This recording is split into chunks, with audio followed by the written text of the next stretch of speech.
Man, Hotep, everybody. I know I ain't came to y'all in a while, but I just wanted to tap in real quick because I want to get back to recording, get back to dropping that information.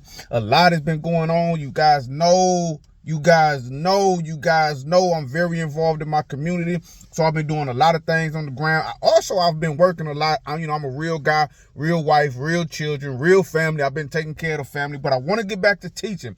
And I'm going to do a video, and we're going to be talking about magic. I saw a video on Sinetta the other day, and he had the Kemetic alumni. Now, I respect the Kemetic alumni that he had on the show. He had, my boy Shaka Amos, Asar M. Kai, shout out to them brothers, Jabari, and Smash Rockwell. They came on and they was giving some good comedic information. I posted a comment in the chat, and I asked one of them brothers to expound on comedic magic.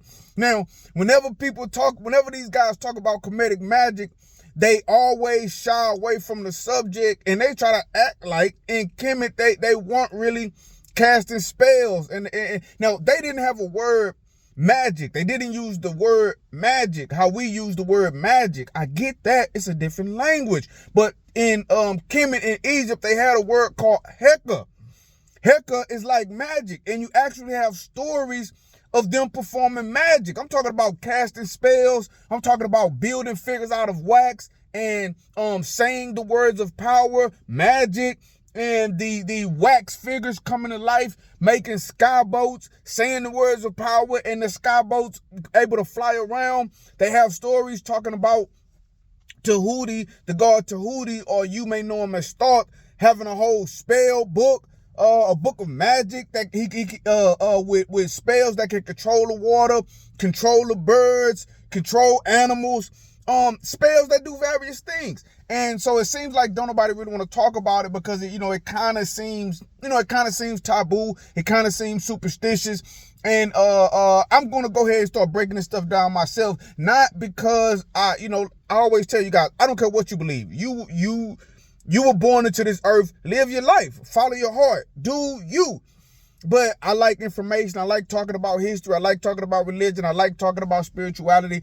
And I want to start talking about this stuff the same way I was talking about hoodoo.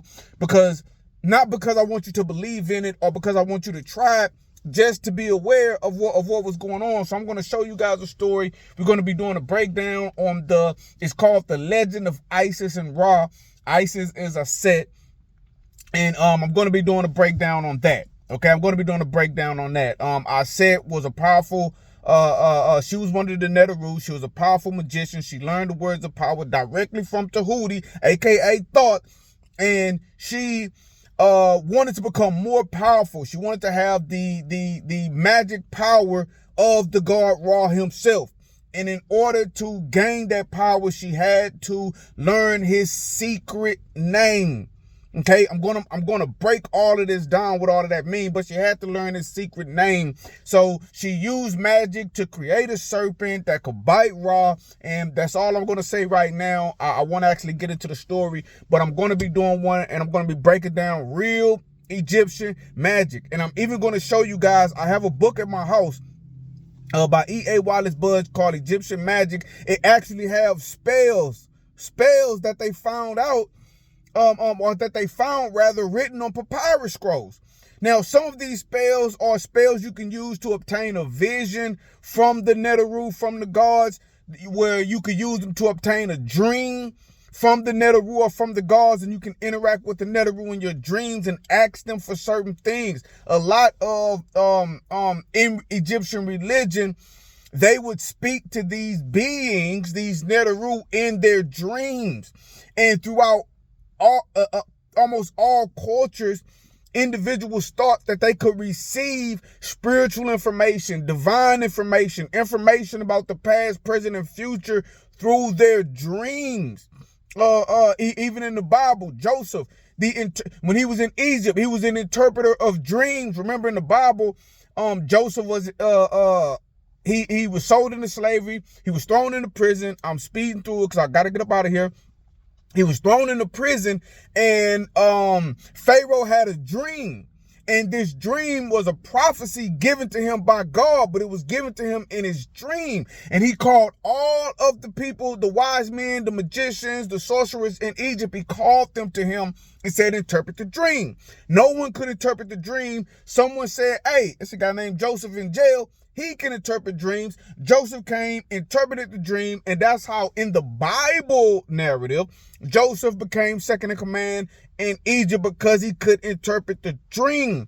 But this idea, although I do not believe all of the Bible stories, this idea of being communicated with by the divine in dreams, totally an Egyptian concept. It's all around. They literally believe this. There's several stories about this happening. And someone who had the ability to interpret dreams was seen as a righteous man. That's why that story took place like it did in Egypt. So I'm going to show you guys some of that. I'm going to show you guys about the actual spells that you can use to get you a dream, get you a vision. You could try to spell or not, but we're going to be talking about magic. We're going to be talking about Egyptian magic, and I'm going to be coming back and I'm going to be doing a video about the legend of Isis and Ra. We back, family. Matthew Daniels, the real bookworm, Pooh. You feel me? We back. I'm finna start dropping this content again, man. I hope I ain't lose too many followers. I know I've been out of pocket for a while, but you guys know how it is. It's just life. You guys have a life too, man. The revolution continues. Life continues.